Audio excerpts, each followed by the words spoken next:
All right, good morning, everyone. It is Friday. We're going to wrap up the week. I got Jeremy Taggart, a rockstar agent in Pittsburgh.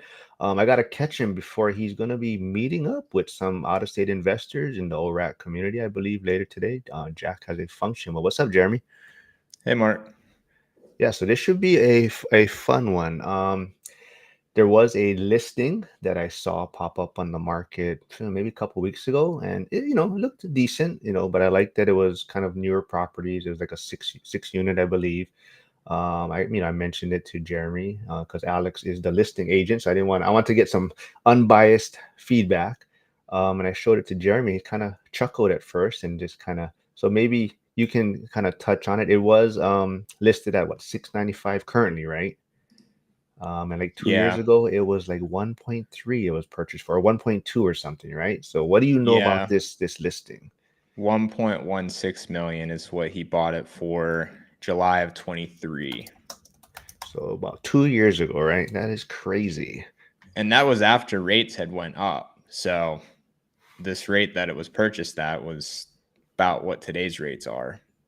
Um, so yeah, the interesting thing about that one, which is why it was funny that when you sent it to me, was I was actually working with this client that bought it.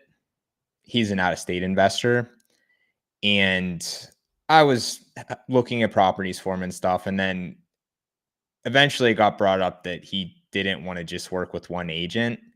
He wanted to be able to work with multiple agents in the Pittsburgh market. So, me at this point, if I'm working directly with a client, it's an exclusive relationship. It's just not worth my time to work with the client, give him knowledge and expertise, and just spending time to go view properties if he's not working directly with me. Maybe if you're a newer agent, it might be, but for me, it's just not. So that's where we kind of just parted ways. I said best of luck. And then that's what made it funny was the fact that he eventually ended up buying this property, and we find out he lost a $500,000 at the end of the day on this property. So just goes to show who you work with matters. It's important when you're dealing with $1 million properties such as this. It's not necessarily the upside. It's more so just saving you from the downside, I would say, is the biggest thing with the specifically with out of state investing, because you're relying so much on the people on the ground, the boots on the ground. So yeah, it ended up not working out for him for a multitude of reasons, which I would have told him prior to buying this property. But said agent that he did end up using to represent him in this deal clearly did not tell him these things that would have happened after he purchased it. So ended up going bad. And we could get into that as far as things that were missed, what happened, etc., in the course of that deal. Yeah, so like I said, so to maybe not have these type of things happen to you, there is Taggart Team PGH's Instagram page. So if you want to connect with Jeremy and his team, go reach out to them so that you don't maybe run into this situation where possibly you could be looking at a $500,000 loss in 2 years, right? Like you said, he hasn't technically lost 500,000 yet, but chances are it looks like he's going to take a big loss on this property he just purchased 2 years ago, right? So do you want to maybe kind of dig into the listing, or how much did you dig into it when he first reached out to you, or when like when he was looking at buying it, I guess, at the time? This listing in particular was not discussed among me and him. I had seen it when it was listed, just on the MLS or whatever, but I had never discussed it specifically with this client. Okay, so let's see. Do you wanna let's see, let's try to bring it up. Bear with me, folks. I don't share screens very often, but let's try to see how this goes. All right, there we go. So let's try do, is that the best way to do it? There we go. How about that? Yeah. So this was when he purchased. And the first thing that catches my eye on this particular listing is the fact that it's in California, PA, which I'll pull this map up. Can you see this map here? Yep. So you're quite a ways from Pittsburgh here. So as you can see, Pittsburgh's up here, and this is way down here. And there's no really, see how you have like Interstate 79, Interstate 376. These are the main highways, like these ones that are blue. Anything else isn't necessarily a main highway. So to get from California to Pittsburgh, it's a good like hour. So you're not really getting tenants that work in and around the city. And there's not too much else around this general area down here in the Mon Valley. So the first thing is it's going to be a little tougher to get fully qualified tenants, especially as an out-of-state investor. Like, it's one thing if you're local, boots on the ground, advertising your units by yourself, self-managing. That's a different story than if you're relying on third-party property management to place tenants for you. Generally, you want to be in an area that has pretty decent rental demand to kind of cover your bases there, because third-party property management isn't going to be the same as if you're self-managing. So that would be the first thing, is it's farther from the major job centers, and there is a university there, but knowing the area, that university, the enrollment's kind of really been dwindling. They actually consolidated that university, because it's a state university, in with other state universities because the enrollment's been going down so much. So you're relying a lot on college kids in that particular town, and that's really all that's there. So high risk from a long-term buy and hold investment standpoint whenever you're relying on a college. And if that college goes away, which the rate colleges are going at this point, it very well might at some point in the next decade or so, that could completely blow the rental market there. So that's something I would have told an out-of-state client if they were looking at that particular investment property. So that's number one. And then we can go back to the other screen. Let's see. I'll pull that back up.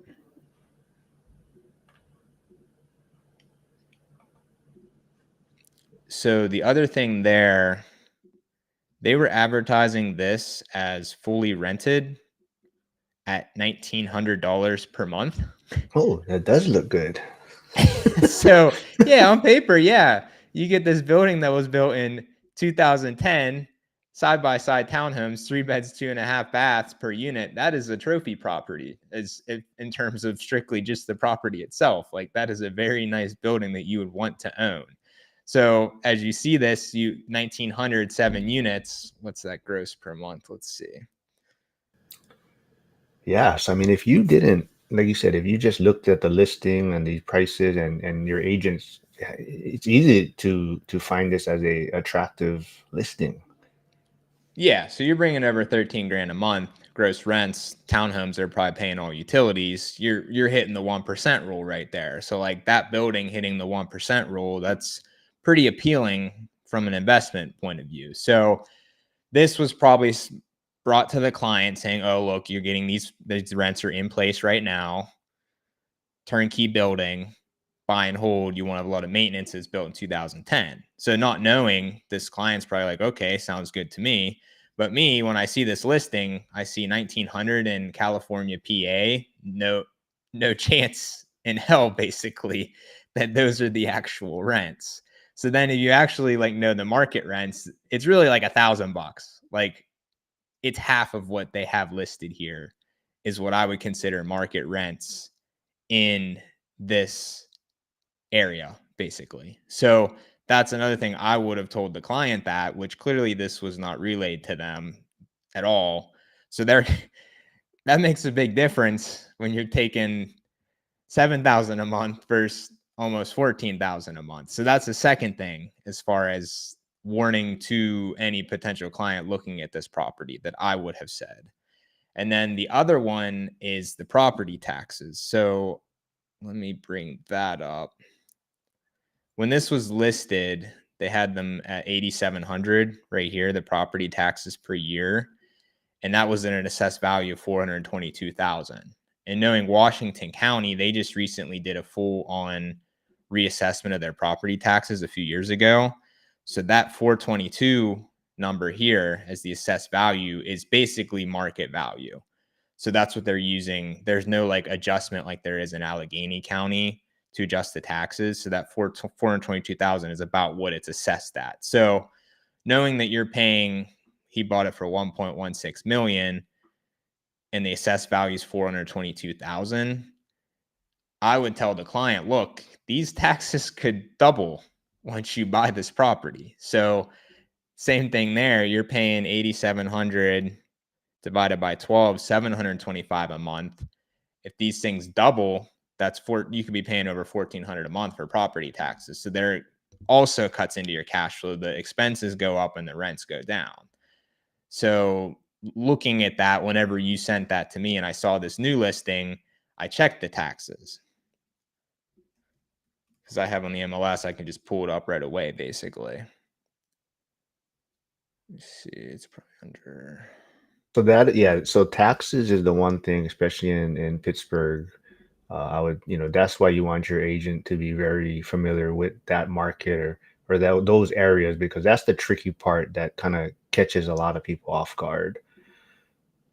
Yeah, if you don't know how it works, that's just experience-based knowledge that me and the guys have learned just seeing these things over the years. And you would have no idea if you weren't here doing it in the market unless somebody told you, which is, I see it over and over with these properties that sell. They sell for way higher than they should or way higher than the assessed value. And then I see them relisted in a couple years with double the taxes because these people were buying them as break even, probably actually negative cash flow when they bought. Taxes double. Now they're even more negative cash flow and they're relisting it because the property's bleeding, basically. So I see it time and time again.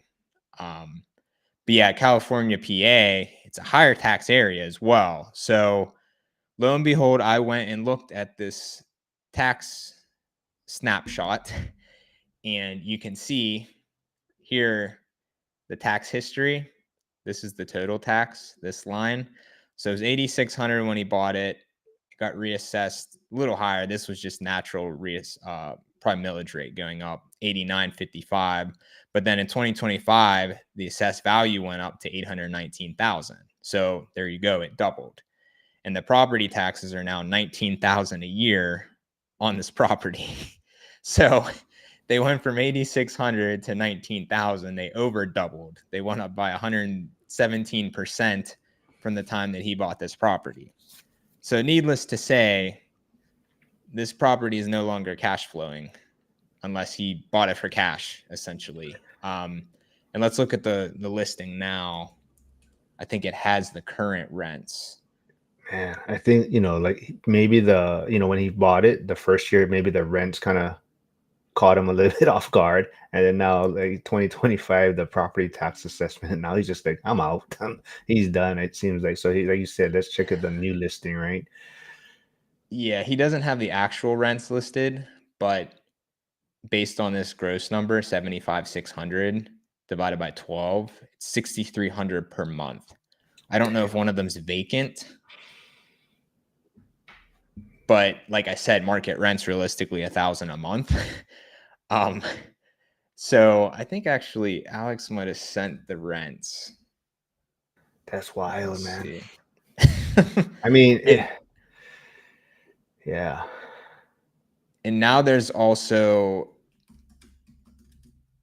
a lawsuit because let me see. I got the rents. Yeah, we won't get into who the listing agent. Oh, Chris, yeah, don't get us in trouble. But All the units now are rented at 1,000 or 900. Sorry, so 900 times 7 is the 6,300. Yeah. yeah, so I mean, I thought it was interesting to kind of do this. I know you were talking about already kind of doing a case study on this. I said, oh, let's do this live. But I was looking at this, right? It popped up and I was like, oh, this looks kind of interesting. So I dug into it deeper and like I said, yeah. So Alex is the listing agent, and then I also sent it to you. Say, hey, what do you think of this? And like you said, right? It's the property itself is nice. It's a nicer building. It's on the newer side, right? But just there's a lot of maybe negative factors in it. And at even at this price point, I would say it's it's a marginal at best, so decent, right? But at 1.1 or whatever the individual purchased it for, I mean, yeah, I can see why he's maybe just wants to be done with the property, right? Yeah, and the other thing too you'll notice is the insurance. So right now they have it listed as 8,500 per year, which is fair. The insurance when he bought, they were paying 4,600 per year. So that almost doubled too. So all the expenses are doubling, all the rents are half. So needless to say, there goes all of your profit and value because this is a 5+ unit building. It's valued based off the income that you're generating. And not only that, but cap rates have went up since then too, at least probably by a point, I would say. So that decreases the value as well. So yeah, now I mean, they're listed now at half of what he paid for it, and they're not going to get that either, probably. So that's he lost half the value because Yeah, of that. yeah, So yeah, yeah. that these are what things that can happen if you aren't told all of these potential what ifs when buying something and just kind of taking things at face value. So now I think there's trying to sue the owner, I guess, for mis lying about the rents, so to speak. So yeah, now it could be a lawsuit too. Yeah, so that's why I want to go back to the point of that's why you want to work with people that are kind of on top of their game, trustworthy. You have some boots on the ground, especially if you're out of state. So that's why, like I said, Deacon Hoover, Alex Deacon, and Jeremy's team, Taggart Team PGH. So there's his Instagram page also in the chat. So if you want to connect with them, go reach out to them. And some of you may not know, but they're actually having a meetup in Pittsburgh this weekend. So Jeremy's going to run after this and meet up with Jack Folks. And I think Liam is going. I think Alex is actually going to meet up with you guys today too, he said. This But evening? yeah, yeah. Well, I think he's heading out or somewhere this or on a trip or something. That guy's always traveling, man. He's always like messaging me. I'm gonna be out of town this weekend or something, but must be nice. But what do you guys got planned for the? Are you guys gonna be looking at properties, or what are you guys gonna do? I think Jack's taking him on the Gateway Clipper tonight, or today, and then tonight he was gonna have speakers like contractors and stuff go over just specifics like any electrician, HVAC guy, etc. So that should be helpful information. And then I think meeting that's going to be at a restaurant later. So just kind of networking and stuff after that, eat dinner. And then tomorrow he got a bus that we're going to take around to a bunch of different areas in Pittsburgh and then go over like get rundowns on the neighborhoods as we drive through them. So that'll be helpful for a lot of people to just kind of get a feel for the city, different types of areas, whatnot. And then I think he also had some more like touristy things planned, like they're going on a Mexican War Streets house tour, going to a couple of the museums, a couple of the parks here. So kind of just giving people coming into town good idea of Pittsburgh as a whole, and then diving down into some real estate stuff as well. Hey, we got Nick tuning in. That's my Bitcoin guy. I was gonna say crypto, but then he might have got upset at me. But that's my Bitcoin specialist. So he'll be on. I'll be live with him tomorrow. So I'll be at 10:30 a.m. Eastern. We'll be going over some a lot of the jobs data came out this week, and we'll see how that's going to impact the market and see what he thinks Bitcoin is going to be doing in the near future. But Chris Webb says, is this a 7 unit? Is the financing based on the rents?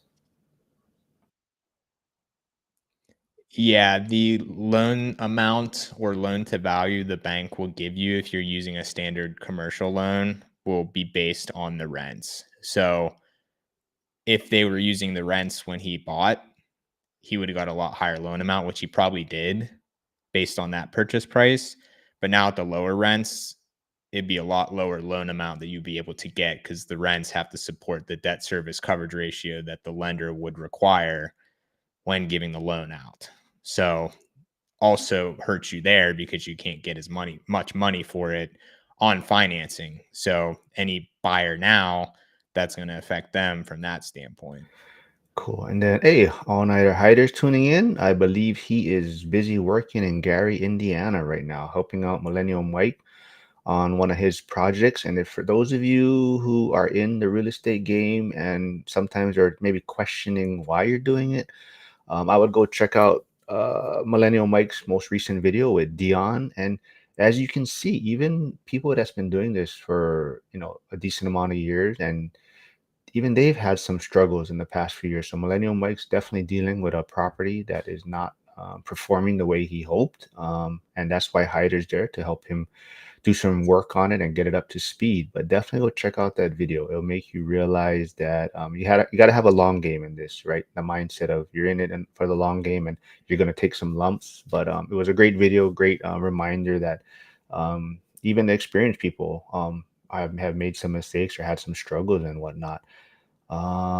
Let's see. Chris Webb says, "Can I ask what you would do to make this deal workable? Would it be lower the price, get a owner load at 1% or percentage?" Any thoughts on this, Jeremy? If you had a client maybe interested in it, how would you try to structure it? Yeah, I think price really is the main thing here because you have to account for, like I said, the neighborhood. I would want a higher cap rate in that neighborhood because it's farther from the city and you have that risk with the college shutting down. So, as long as I accounted for and was okay for the maybe take a little longer to find qualified tenants, rent growth might be as high. Factoring all that in the specific neighborhood, I think the building itself should kind of I would maybe be willing to accept a little lower cap rate for something like this compared to like an early 1900s converted mansion into apartments or something like that. But factoring everything that in and make sure you're okay with that, and then making an offer based on those factors rather than just kind of initially, like when this was purchased, it was just based on solely the numbers in the building.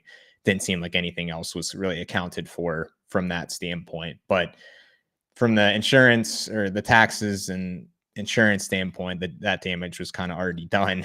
So I think the insurance still has to, or the taxes still have to be factored into the asking price because 19,000 is a lot of money for taxes on a 7 unit building. So that really will hurt the price that it would probably make sense at for sure with that high number at this And point. I'm not sure what your take is on it, if you have any experience with it. But so, like you said, there's looks like there might be a lawsuit going on or whatnot, right? Is that something like would affect the sale of this one? Like, would you try to stay away from it until that's resolved, or?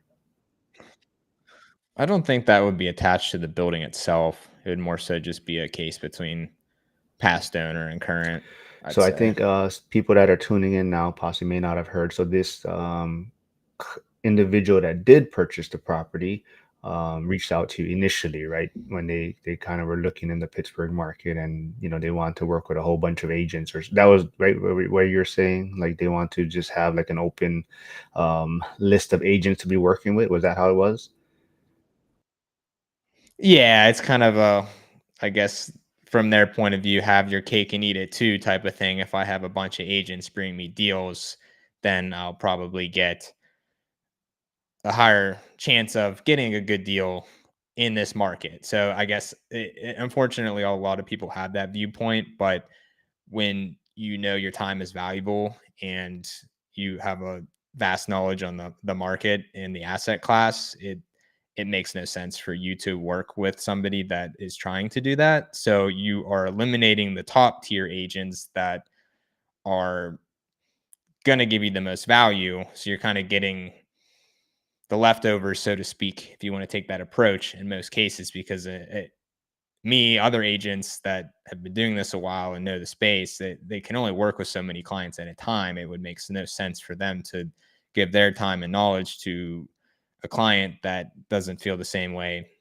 isn't reciprocated, basically. And that's my opinion on it. I mean, some other people might have a differing opinion, but I would have to think that other agents in that same boat kind of have the same viewpoint. So that's what you're risking when you take that approach, which a lot of people don't think about until you see instances like this where it Yeah, backfires. absolutely. I think that's also important for people that are, considering Pittsburgh and maybe what we're building there is, like you're saying, you, Liam, Alex, you guys aren't getting paid to take time out of your day today to go hang out with Jack folks, and even tomorrow, right, to go show them around neighborhoods and whatnot. So it's that type of kind of relationship and stuff that we're building, that trust there. And they said, there's a good chance, I believe, that all three of you will be out in Vegas for the ORAD event in February. So as of now, I think you, Liam, Alex will be attending the event. Hopefully, meet a lot of the people that's been working with you that they didn't have a chance to go to Jack's event this weekend. But what are you seeing right now currently? That what do you sounds like rates looks like it might be coming down slightly. I mean, what do you is there a lot of listings you think that are out there that can make sense right now? What are you seeing in the market for Pittsburgh? Yeah, I think rates have came down like a half a point in the last couple of weeks, so that helps a lot on the buy side for sure. And then supply has went up on the multifamily in particular, to the point where a lot of listings are sitting if they're overpriced. And I think now, combined with the rates coming down a bit, there is some opportunity to come in and get some good deals on properties. Not only that, but the new listings that are priced properly, you get better pricing because of the lower interest rate. So it's gotten slowly better and better, I would say, from the buyer point of view, as once rates went up initially a few years ago, and since then as supply has kind of went up. So it's nice from that standpoint for buying properties. And the values have kind of just stayed flat, I would say, for the most part. Here they haven't really went down, except for maybe like the 5+ unit space, like the property that we just went over.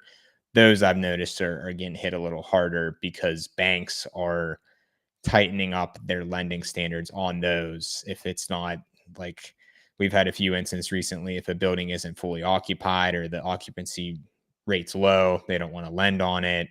If the rents are below market, they're less willing to lend at a good loan to value on that now compared to what they would have previously. So it's trickier to get financing for the 5+ units. But if you are well capitalized, and or maybe you're willing to do like a bridge loan or hard money, there can be some good opportunities on those to buy a value add deal, get it stabilized and refinance when it's more favorable from the commercial loan point of view from the lenders. So yeah, some good opportunities in the 5+ unit if that's a space that people are interested in I for know you sure. guys just well, you haven't. I don't know if it went under contract, but I know you guys just had a flip done with Omar, right?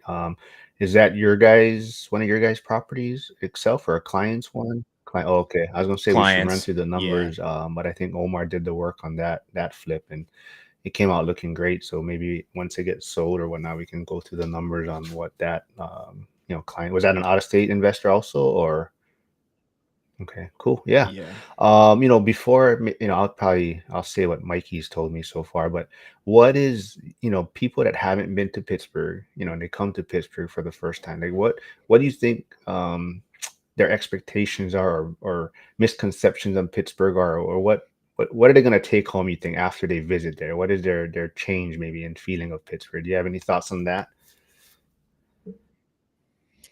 Anytime we have a client visit for the first time, they're pleasantly surprised on the just general niceness of the city, you could say. Because I think a lot of people just think it's a rundown steel town type of thing, like just with old houses, rundown houses and whatnot. But in terms of just like general amenities, livability of a city, I think they're pleasantly surprised from that standpoint. And I think also people are surprised with how many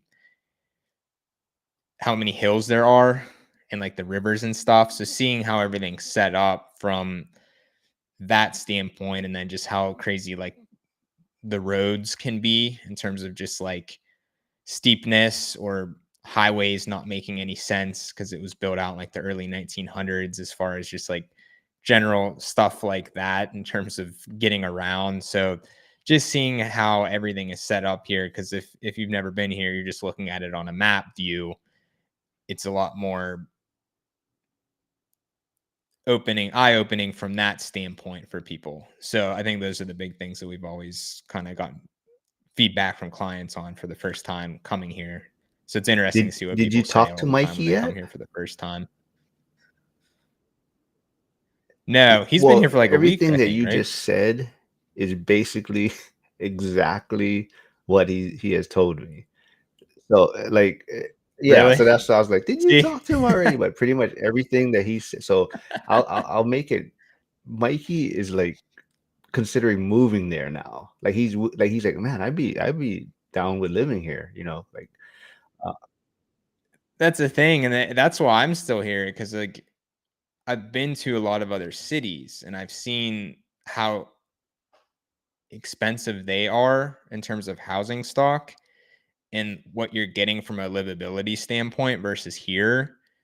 And I don't think like obviously like you can't like San Diego or Hawaii or something. Yeah, I would rather live there 100%. But when you factor in the home prices, like those two areas are well over a million for the same house you could get here for 500,000. So it's like when you factor that in and just the general cost of living, like gas, groceries, food, entertainment, like that's why I think it's a good value proposition. And I see that living here. And anytime you have other people come in and they see the same thing, I think long term, the more people that come here, that it's going to help from the whole population growth thing because a lot of other people will kind of realize that and companies too because if a company locates here they can pay their employees half of what they would have to pay them in California, so there's that side of it as well in terms of the yeah. business So side of Chris Webb, things. who's in Virginia currently, says, "I loved my last visit to Pittsburgh." Liam, who's tuning in, what's up, Liam? He says, "Totally underrated city." But well, I will put a caveat to what Mike he says. He's not sure about the winners though, so that's going to be the one thing. But so his what? Yeah. That So, is the but his hard part. wife, who he would, I mean, if he did, he'd have to get her on board, right?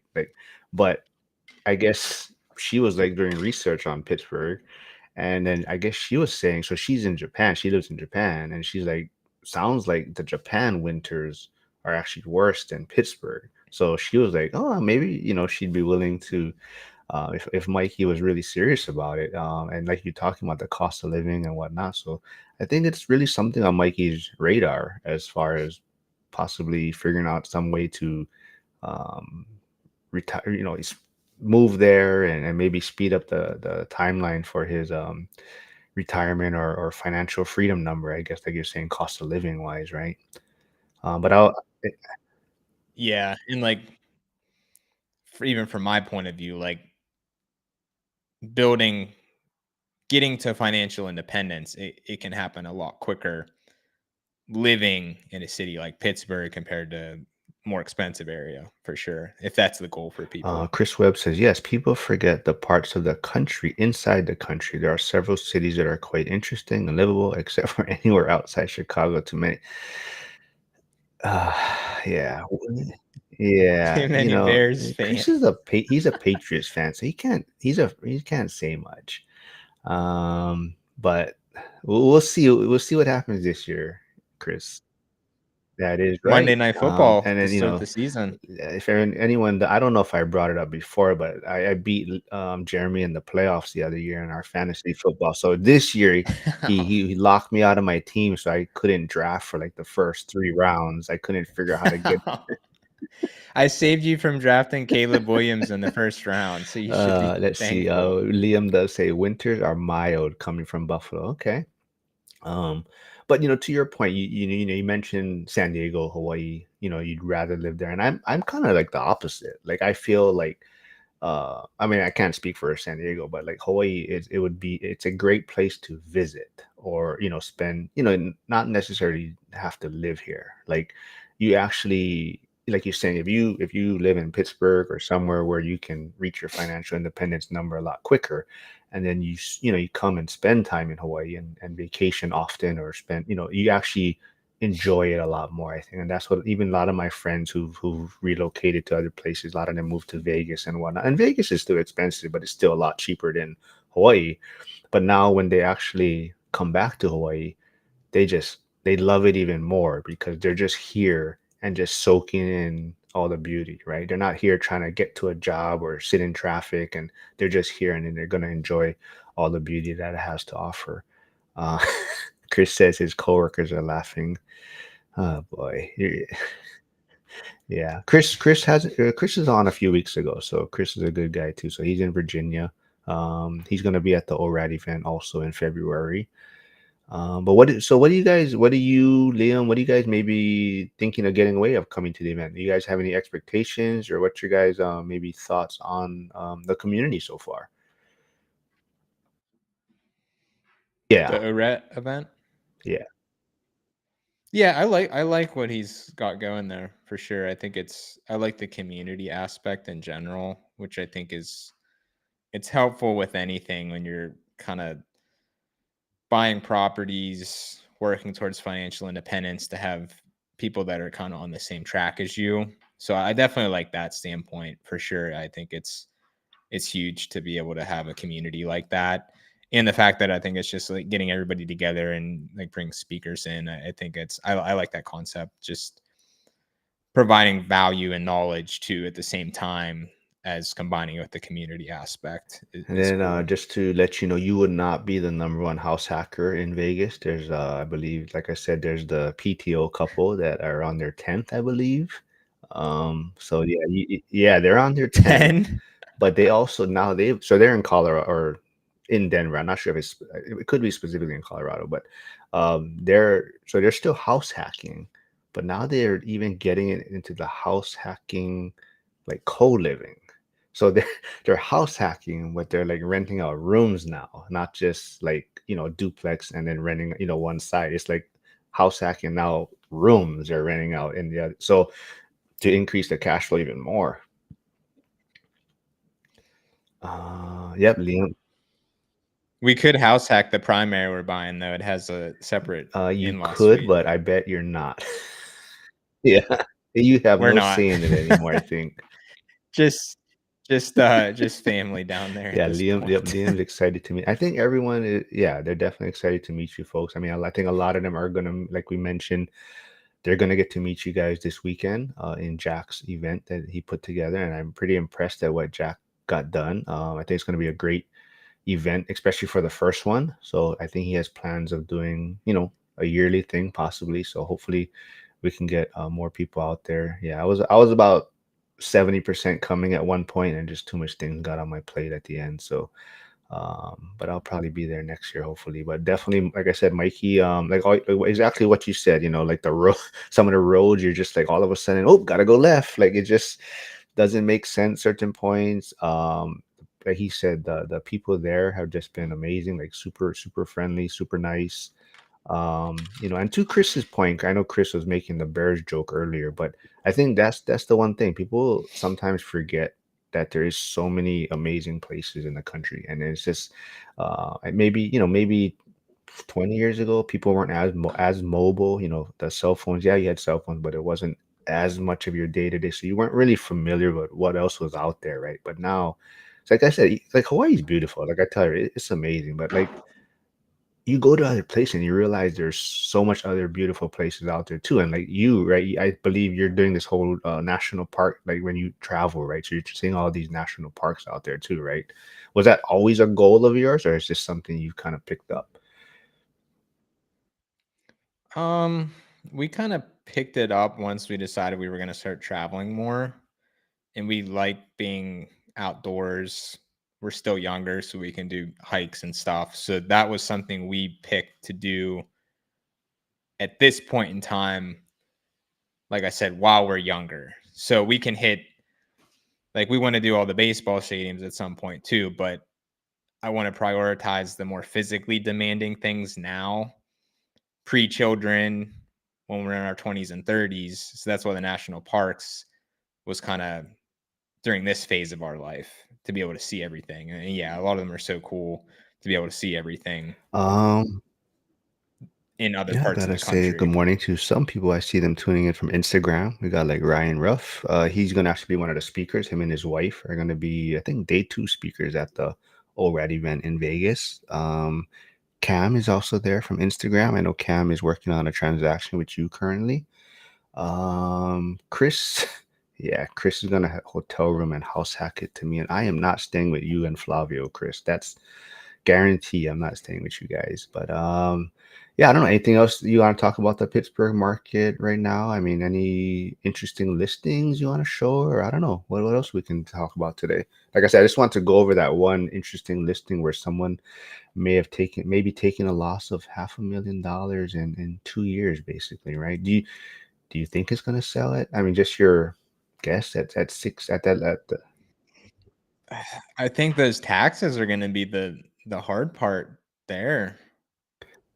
yeah. It'll sell. It's just a matter of what price. I don't know. It might be a Mm. foreclosure situation. I would have to think, unless the seller is able to bring the money for the difference. Yeah, I mean, that's to But swallow that in 2 years, man. I mean, that's a yeah. But at some point, you got to just make that decision, right? If you're bleeding money every month, it's just you got to cut your losses, right?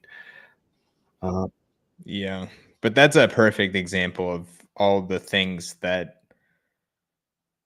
all the buyer beware things that you should be aware of. And if you aren't, the consequences of it, especially in a market that goes from 3% rates to 7, 8% rates, that's that's kind of when you know the market's cleansing, so to speak, is when you see instances like that, because it's not the only instance of that I happening. mean, I know it happens to probably all of us at some point, overpaying. Especially in the beginning, you may have overpaid slightly for a property, but this just seems and maybe there is justified reason for this individual trying to sue, seems like, right? But it just seems like this was above and beyond overpaying, right? There is something definitely that I don't know if information or whatnot, but yeah, it's a tough one. Hey, Curtis is here. Y'all buy 5+ units? Okay. Do you, Jeremy, do you or Liam, or do you guys, to your clients, do you guys maybe sell more 5+ units, you think, or 2 to 4 small multis? It's mostly 2 to 4, just because that's what we have most of in the housing stock here, and that's what most newer ish investors are interested in right off the bat, and obviously house hackers. The 5+, we do a decent amount of those. They're usually either people that are well funded, coming from, say, stocks or equities, and want to get a little exposure to real estate, so they want just one or two bigger buildings. That's what we see a lot of. Or people that started out with the 2 to 4 units and now they're graduating to 5+ units. So those are the two that we see the most in terms of buying the 5+ unit buildings, which I really like. The 5 to 20 unit space, particularly here, because you're kind of, that's the space that isn't as saturated. The 2 to 4s are more saturated than the 5+. So I think you can get better rent to price ratios on the 5+ units if you have the money for it. So it's a good space to be in for sure. Yes. So for those of you that maybe tuning in a little bit late, me and Jeremy went over a listing that the individual is possibly looking at losing $500,000 in 2 years. Maybe on some bad advice from their previous agent and whatnot. But they bought something 2 years ago, 1.1, I believe, on the market for about 600,000 right now, or high 600,000, I believe. But yeah, looking at a big loss for a lot of different reasons. Maybe misrepresented rent amounts, property taxes basically doubling, things like that, right? But Jeremy, maybe from the agent side. So Curtis is a new agent in Washington area, and he's been killing. He's been doing open houses, putting out a lot of content out there.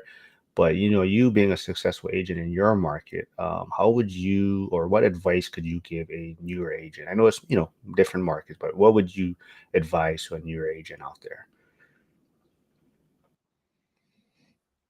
I've always just led with providing value in any way, shape, or form. I think that when you focus on that, naturally you are just going to attract people that want to work with you and value your opinion. So just working hard too. working hard, providing value. Really, that goes for anything, but I think it's just being authentic. I've never tried to be salesy with people, even at the beginning. So I think that a lot of people kind of appreciate that from the client agent relationship whenever they aren't feeling as if they're just being sold. Like if you go to a car lot and you're buying a car, a lot of times they're just trying to sell you. So trying to prevent that sort of interaction or feeling with the clients, I think those are the big things that I've always kind of focused on. And then naturally you'll just build clientele and long-term relationships when you kind of operate like that, rather than focusing on the here and now, trying to make a sale right away type of thing, always thinking in decades rather than days or weeks. Kind of what are my actions today going to benefit a decade from now, not just right now. So kind of thinking the long term is how I've always approached the agent side of things. And for me in particular, focusing on a niche really helped. So I could have at the beginning went into, say, the residential luxury space or something, like made tried to focus on that. But I know that my superpower and knowledge and expertise, and just there's a need in the market for investor agents. So I kind of assessed the market and what the supply and demand standpoint, and I settled in the niche of what we ended up in, was just working with investor clients. So I think with any newer agent is trying to, you kind of got to take what you can get at the beginning, but long term, maybe niching down on something that you really focus on, and there might be an opportunity for it in whatever market you might be in. So that would be kind of what I would recommend to any new agent starting out trying to make money on sales and commissions, like it's structured. And I like the team model too. Like when I first started, I was kind of on Alex and Ian's team. They provided some mentorship, but I was also able to help them because they were super busy. They couldn't work with all the clients at any given time, especially when they started the brokerage. So it can be a win-win relationship to be on a team with somebody. They're providing leads, knowledge, experience based feedback and mentorship, while you're helping them help service clients and everything too. So I think that finding a team of some sort rather than just trying to start brand new scratch on your own from scratch is beneficial too on the Yeah, agent great side. advice. And, to your point too, like thinking long term, right? So, like, this listing that we did kind of go over today, right? The agent, I'm not sure if they were a new agent that sold this, 2 years ago, right? Yeah. He was thinking short term. I want to, what am I going to get Yeah. paid And on then this? now, like I said, we're not going to put anyone's name out there, but, this agent, I don't know, it could be, this could have been their last transaction, possibly, right? Like maybe, if this It's not yeah, working right. with that So, that client again. definitely, that's why you, like you said, you want to think long term, down the road. Give your, always have your clients' best interests in mind. And this listing or this property definitely, shows that from all different angles, right? Somebody definitely got paid up front, right? But it could definitely hurt their career in the long run. And for the person that did buy it and is now trying to sell it, hopefully, um, they can cut their losses. But definitely, like we're talking about, right? You want to find these agents and teams and boots on the ground that you can trust and work with. It's going to give you great advice. Hey, Charles McCune's here. He's asking how to find a team to start with. Maybe Jeremy. So I found Alex and Ian online, Bigger Pockets actually, because that's what I wanted to focus on was investing. And it kind of started with me. I was talking to Ian, my broker. This was before they started the brokerage, just to get his advice on how to approach the selecting a brokerage as a new agent. So that was the kind of the advice I got. And I think really just like if you do enough research online, ask around different brokerages and whatnot, you're going to see kind of different teams. And then I think talking to the team leader on what they focus on, how they approach the team standpoint, because some of them do it different than others. So figuring out what the best fit would be for you as a new agent, and same thing there, looking long term, like it might be a good short-term thing. Like I know a lot of teams, the team leaders kind of there's a lot of turnover for the team members just because they're thinking short term as well, not long term. Where like say the team member, they'll give the team leader will give the team member leads, but they still put the sales under their name.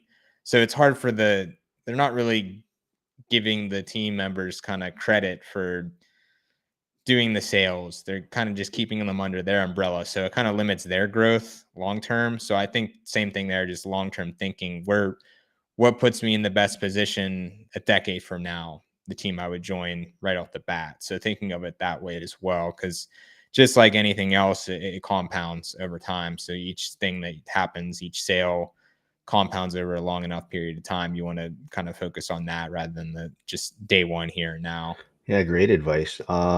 Chris Webb says for a new agent who is not an investor and is new to the industry, how would you explain the value you provide to an investor? I know some new agents here are willing to write up lowball offers. Yeah, that could be a niche is if you don't have knowledge yet, you have time. So just focusing on what you do have available to you at that given point in time. And even if you're writing up global offers, you're going to get experience, which I think getting the experience working with investor clients over time, you're going to get the knowledge. So then your superpower can be the knowledge at a certain point in time. But at the beginning, until you get that experience and knowledge, focusing on things like just working with clients, writing offers up, just doing really anything you can at the beginning.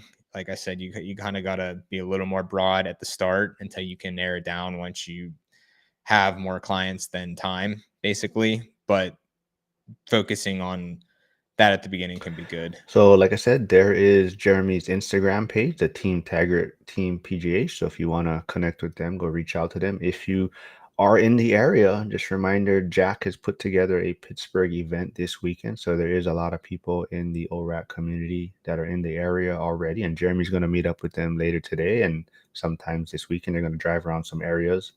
But is this listing that we talked about today, is this going to be kind of, you think, a case study that you would probably maybe go over with new investors that reach out to you that are looking to maybe use your services, and this is going to be a perfect one for you to kind of show what could happen if you work with the wrong individuals?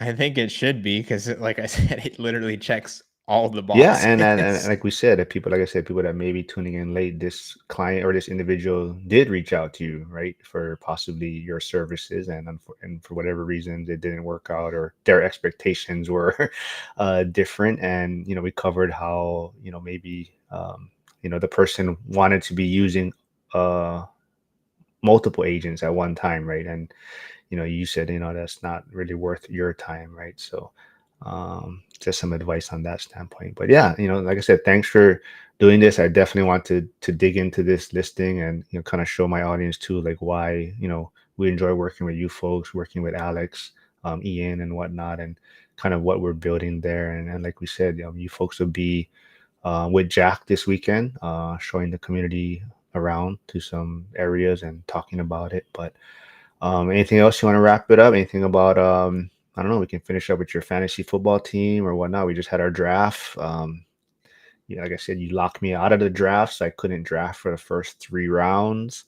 Um, just because I beat you the other year. But Yeah, my but whole team but got I hurt don't know if you right when the remember, the funny playoffs part started. was is then I was talking shit to everyone because I thought I won, but the playoffs was whatever was set up for 2 weeks. I didn't realize that. I ended up 2 weeks. freaking Yeah, two losing. weeks. It just Hyder says just got to Home Defecto in Hammond, Indiana, outside Gary while traveling to Gary. We're noticing substantial sidewalk repair for 88 and new business coming in. More biz that what? Than last time that he saw last time. Yeah, go. Yeah, like I said, if anyone hasn't seen the video with Dion and Millennium Mike, definitely go check it out. I think, like I said, even seasoned investors take their lumps every once in a while. And it's I love the transparency from Millennial Mike all the time. So go check out that video. It definitely make you realize that yeah, you're gonna make some mistakes, or mistakes will happen, and you just got to figure out ways to get over it. And you got to think the long run, right? Just like how Jeremy's talking about as an agent. You got to think long term, right? The long term vision of all of this. Oh, And you got to look at the downside as well rather than just the upside. absolutely. But yeah, hope you guys have a fun weekend. Hopefully, a good turnout. And like I said, you guys will be in Vegas. But like I said, we'll get Liam's on. Liam will be on Tuesday, I believe. I'll be live tomorrow, 10:30 a.m. with Nick, my Bitcoin specialist. So that should be a fun one. We'll see how Bitcoin is going to react to all this job information and job data that came out this week. But Yeah, yeah, that's been interesting. All yeah, the it's revisions and stuff. and like a lot of people tuning in right now, they followed Michael Zuber also, and he's pretty much nailed it again. He's been pretty spot on. He's been talking about a 50 basis point cut for a while, and it looks like it's a little bit more of a possibility now. So we'll see what happens.